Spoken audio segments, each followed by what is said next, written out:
देवर्षि, विवाह तो दो हृदयों का, दो आत्माओं का पावन बंधन होता है, मधुर मिलन होता है। इसमें धन के प्रदर्शन को कोई स्थान नहीं। महादेव, ये कहकर आपने संसार को एक उचित मार्ग दिखाया है। आप कन्या पक्ष को सूचित कर दीजिए कि हम निश्चित तिथि पर बारात लेकर आ जाएंगे। बड़ी कृपा होगी महादेव, किंतु मेरी एक प्रार्थना तो आपको स्वीकार करनी ही होगी। वो भी कह दीजिए।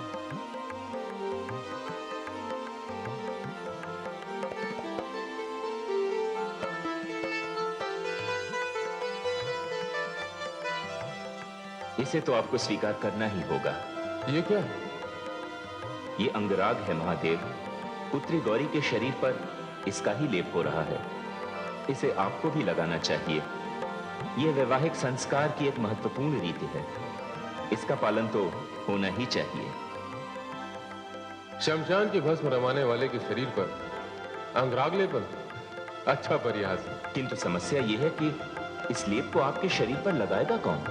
हाँ, यही तो मैं भी सोच रहा था। ये पुण्य कार्य तो मैं करूंगा।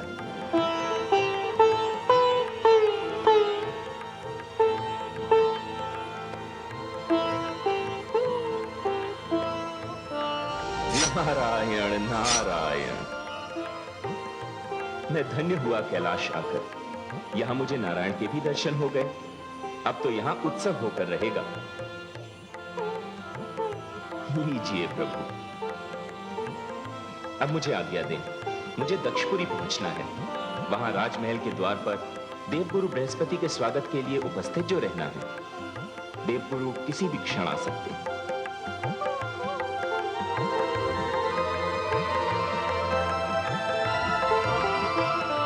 नारायण नारायण।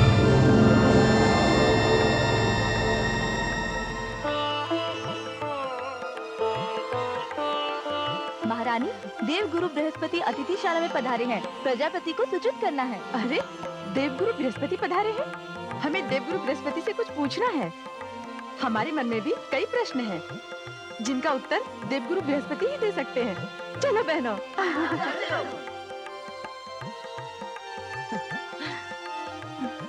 पुत्री गौरी, तुम्हारे ऊपर सबकी दृष्टि लगी हुई है। हो सकता है कि इसमें कोई वक्र दृष्टि भी हो। चलो, मैं तुम्हारी कुदृष्टि उतार देती हूँ।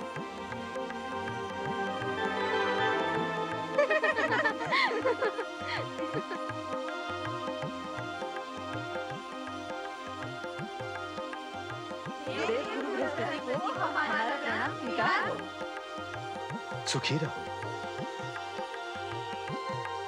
हमें आपसे कई प्रश्न करने हैं, कई बातें पूछनी हैं। निसंकोच पूछो बालिकाओं। विधाता ने विवाह की परंपरा क्यों बनाई? पशुओं में विवाह नहीं होता। ये पावन परंपरा मानवता की ही धरोहर है। ये एक श्रेष्ठ संस्कार भी है। गुरुदेव, संस्कार का क्या अर्थ है? जीवन जीने की कला संस्कारों से ही प्राप्त होती है। विवाह संस्कार तो दो हृदयों का मधुर मिलन है, जीवन का मंगल उत्सव है। इतना ही नहीं, ये एक विराट उत्सव भी है, जिसमें देवताओं, पितरों, ग्रहों और नक्षत्रों को बुलाया जाता है। अग्नि जैसे जीवंत देवता को साक्षी मानकर उनकी परिक्रमा की जाती है। ये जितना सांसारिक है, उतना ही दिव्य भी। गुरुदेव, विवाह की अनेक रीतियों और विधियों का आंख मूंदकर पालन कर दिया जाता है, जिनका अर्थ हम नहीं जानते।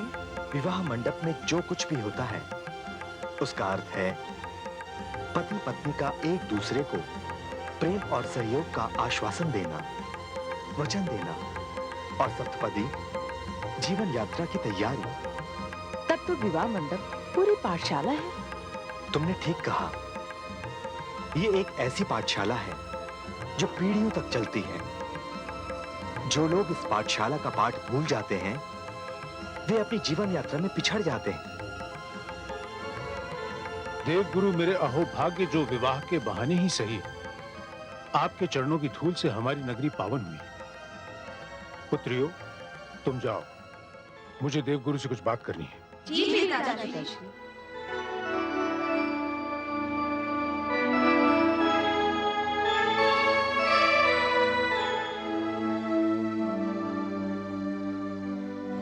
प्रजापति दक्ष, अब तो आपकी पुत्री का विवाह हो रहा है, किंतु आपके मुखमंडल पर प्रसन्नता का कोई चिन्ह नहीं। क्या बताऊं गुरुदेव, मेरी व्यथा बड़ी गहरी है और मेरा दुर्भाग्य ऐसा कि मैं अपनी व्यथा किसी से कह नहीं सकता। क्यों नहीं कह सकते? सुनने वाले मेरी बात समझने का कष्ट ही नहीं करते। मुझसे कहिए, मैं आपकी पीड़ा समझने का प्रयास करूंगा। देवगुरु, मैंने अपनी सभी पुत्रियों के लिए श्रेष्ठ वर ढूंढे। धर्मदेव, ऋतुराज, सप्तऋषिगण जैसी महान विभूतियां मेरे द्वार पर जामाता के रूप में आई, किंतु मैं अपनी सबसे प्यारी पुत्री के लिए श्रेष्ठ वर नहीं ढूंढ पाया। होने के आगे मैं हार गया गुरुदेव। प्रजापति दक्ष, आपकी पीड़ा का एक ही कारण है। जब भी किसी को स्वीकार करो, पूर्ण रूप से स्वीकार करो, हृदय से स्वीकार करो।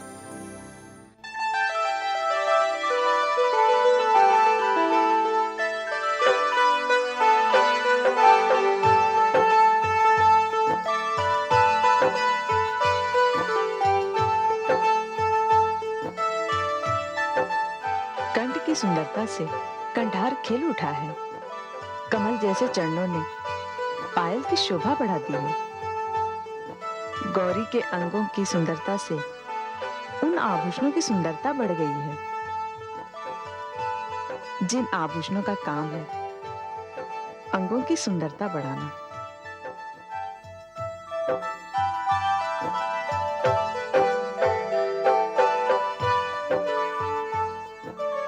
नारायण नारायण। प्रणाम तायाश्री।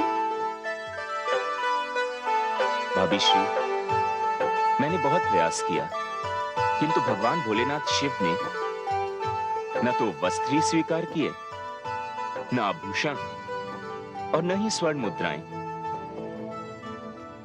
मुझे उल्टे पांव वापस लौटना पड़ा।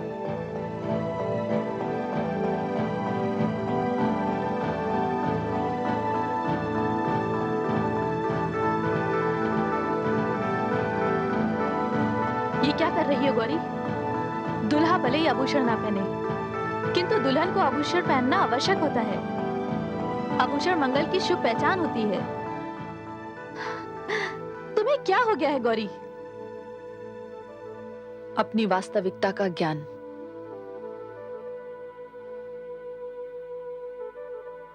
तुम ये आभूषण नहीं पहनोगी?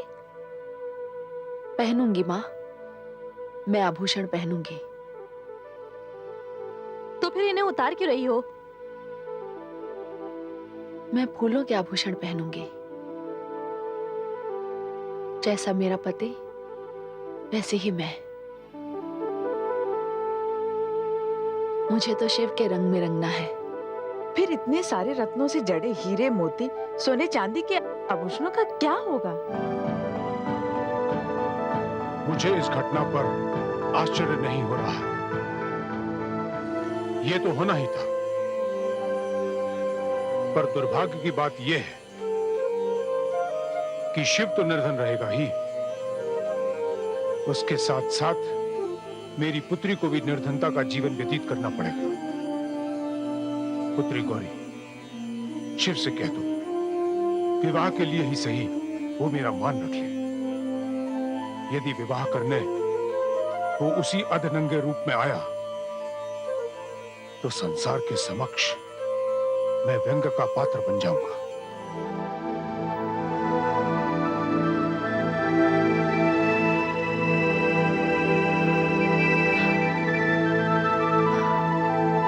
देखी तूने शिव की महिमा? भगवान विष्णु सहित इंद्रादि सभी देवता जिनके बाराती बनकर आ रहे हैं, तेरी दृष्टि में वो निर्धन है? पिताश्री, यदि इस विषय पर हम विवाद ना करें तो ही अच्छा है। आप देखिए, ये सातों ऋषि भी मेरे जामाता है, ये धर्मदेव मेरे जामाता है, ऋतुराज भी मेरे जामाता है। आप इन ऋषियों के आश्रम देखिए, आप धर्मदेव का सम्मान देखिए, ऋतुराज का वैभव देखिए, और फिर कहिए इनमें से किसी की भी तुलना क्या ये आपका शिव कर सकता है? और वो देखिए उसकी धृष्टता। बारात में भी उसने अपनी बैल की सवारी नहीं छोड़ी। चुप रह।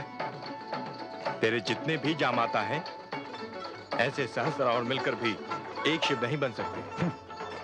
चल आगे बढ़ और आदरणीय बारातियों का स्वागत कर। जामाता के पैर धो जाते हैं दक्ष। जाकर जामाता शिवशंकर के चरण पखारो दक्ष।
अब तो अपना रूप बदल लीजिए और दूल्हा बन जाइए।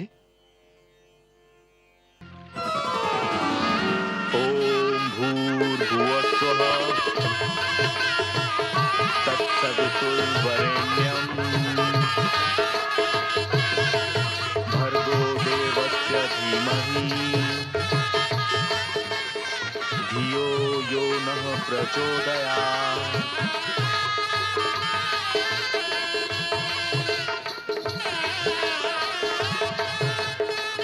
अब दानों में सर्वश्रेष्ठ दान, जिसे हम कन्यादान कहते हैं, श्रेष्ठ प्रजापति पुत्री गौरी का कन्यादान करेंगे।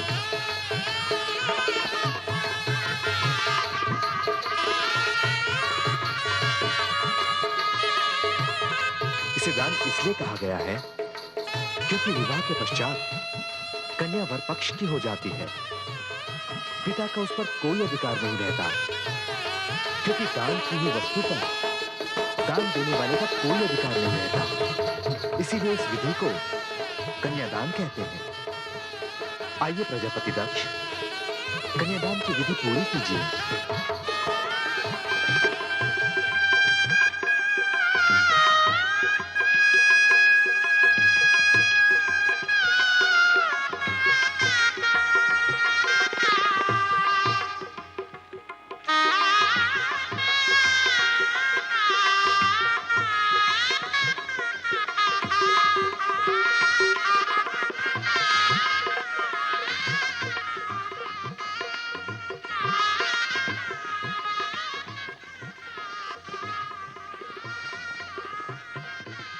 ओम विष्णवे नमः।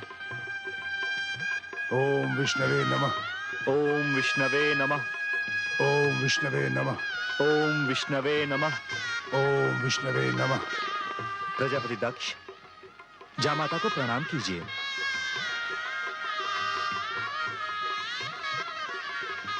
कन्यादान की विधि पूर्ण हुई। अब फेरों की विधि होगी। आप खड़े हो जाइए। आप गांठ बांधिए।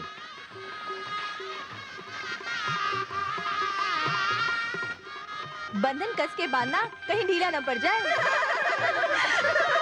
ये 7 फेरे होते हैं। आरंभ के 5 फेरों में पुत्री गौरी आगे रहेगी। उसके पश्चात देवाधिदेव महादेव आगे रहेंगे। आओ पुत्री।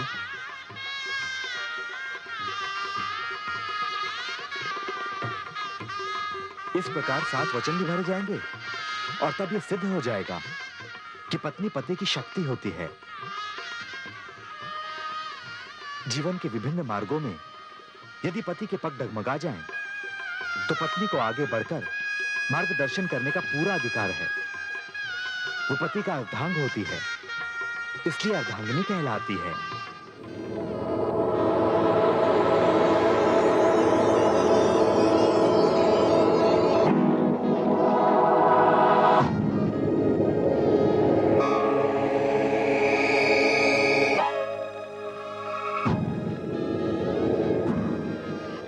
अब देवाधिदेव आगे रहेंगे।